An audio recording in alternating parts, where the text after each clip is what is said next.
জানো তো, তোমাদের বলেছিলাম না আমার বাড়ির পাশেই একদম আমাদের সোসাইটির ব্যাংকুয়েটটা।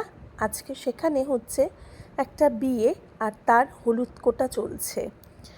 আজকে আমি সবার জন্য বানিয়েছিলাম বাড়িতে ছোট মাছের যে মোরলা মাছ যে আছে তার চচ্চড়ি। রাত জানো তো একদম ডিম খেতে চায় না, তাই আমি মাঝে সাঝে এই রেসিপিটা করে দিই। এটা আমি যখন রাজস্থানে গেছিলাম তখন দেখেছিলাম রাজস্থানের স্ট্রিট ফুড হিসেবে এইভাবে ডিমের রেসিপিটা খুব মানে চল ছিল। এখন জানি না আছে কি না।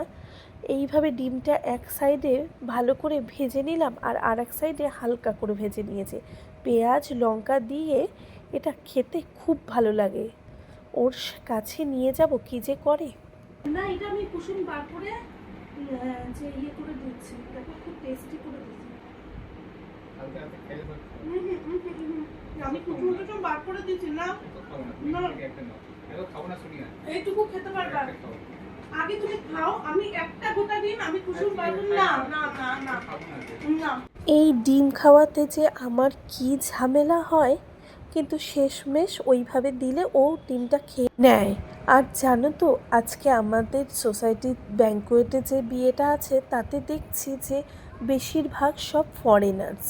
আর আমি ব্যালকনিতে দাঁড়িয়ে বেশ মজা করে সন্ধ্যের সময় বিয়েটা দেখলাম। বেশ ভালো লাগছিল জানো। আর দেখছি যে মন্ত্রপাঠটাও খুব ভালো করে বাঙালি নিয়মেই হলো।